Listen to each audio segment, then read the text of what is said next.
আপনাদের নেতারা ফুজে গেলে সমস্যা হয় না? বিএনপির কোনো নেতা যদি কোনো ওলামায়ে কেরামের সাথে দেখা করতে যায়, ওদের জাত চলে যায়। বিএনপির কোনো নেতা যদি হেফাজতের প্রোগ্রামে যায়, ওদের জাত চলে যায়। বিএনপির নেতা সালাউদ্দিন সাহেবকে খালেদ সাইফুল্লাহ আইয়ুবী সাহেব দাওয়াত দিয়ে নিয়ে গেলে সেখানে নাকি আলেম সমাজের জাত চলে যায়। কিন্তু তাদের দলীয় নেতাকর্মী, তাদের দলের বড় বড় দায়িত্বশীলরা যখন হিন্দুদের পূজা মণ্ডপে গিয়ে সেখানে উলু দেয়, সেখানে গীতা পাঠ করে, তাদের মান সম্মান যায় না, আলেমের ইজ্জত যায় না। বিএনপির নেতাকর্মী কওমি ওলামায়ে কেরামের দরবারে যদি আসে, সেখানে আলেমের জাত যায়, তাদের মান যায়।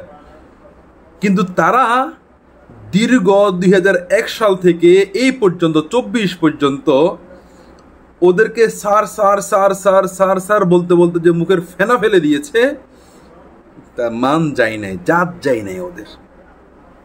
যখনই বিএনপি থেকে আলাদা হয়ে গেছে, এখন বিএনপির কোনো নেতা যদি হাটহাজারী মাদ্রাসা যায়, বাস ওদের জাত চলে যায়।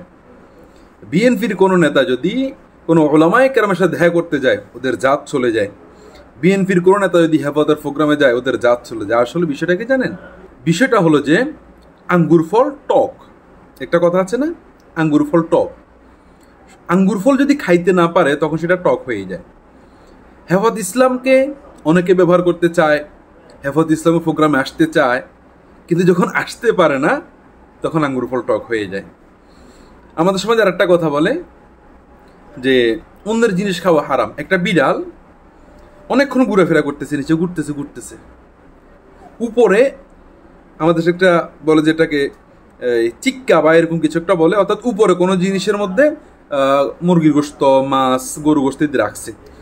অনেক চেষ্টা করছে বিড়ালে খাওয়ার জন্য, কিন্তু বিড়ালে খাইতে পারে নাই।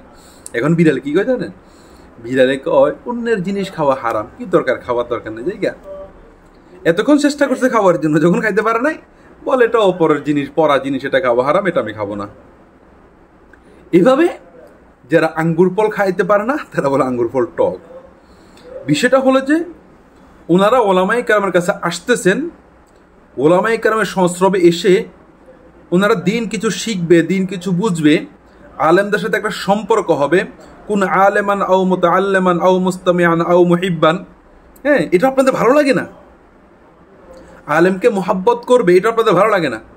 আপনি যদি বলেন তারা আলেমকে মোহাব্বত করে না, তারা আমাদের বিরুদ্ধে কথা বলে, ভাই আপনাদের বিরুদ্ধে এতদিন কথা বলেন, এখন কেন কথা বলতেছেন? আপনার রাজনৈতিক প্রতিপক্ষ হওয়ার কারণে কথা বলতেছে। আপনি আলেম এই জন্য কথা বলতেছে না। আলেমকে যদি তারা ঘৃণা করতো তো খালেদ সাইফুল্লাহ আইয়ুবী সাহেব দাওয়াত দিতে সেখানে যাইতো না, হাটহাজারী মাদ্রাসায় আসতো না, আমির হেফাজতের সাথে দেখা করতো না।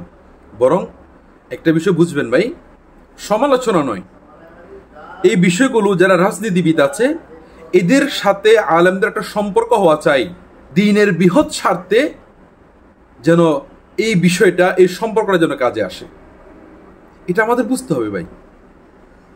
হুট করে একটা কথা বললাম, মন চাইলো আর বলে দিলাম, তাদের সাথে আমার বিরোধিতা আছে, তাদের সাথে আমার শত্রুতা আছে, তাদেরকে আমি অপছন্দ করি, এই জন্য সে, মানে আমি যাকে অপছন্দ করি সে কারো ঘরে যাইতে পারবে না। এটাই আপনাদের নেতারা ফুজে গেলে সমস্যা হয় না? সালাউদ্দিন সাহেব ওলামায়ে কেরামের দরবার আসলে আপনাদের এত মন খারাপ হয়ে যায়, তখন ওলামায়ে কেরামের জাত চলে যায়। আল্লাহ পাক রব্বুল আলামিন সকলকে বুঝদান করুন। আসসালামু আলাইকুম।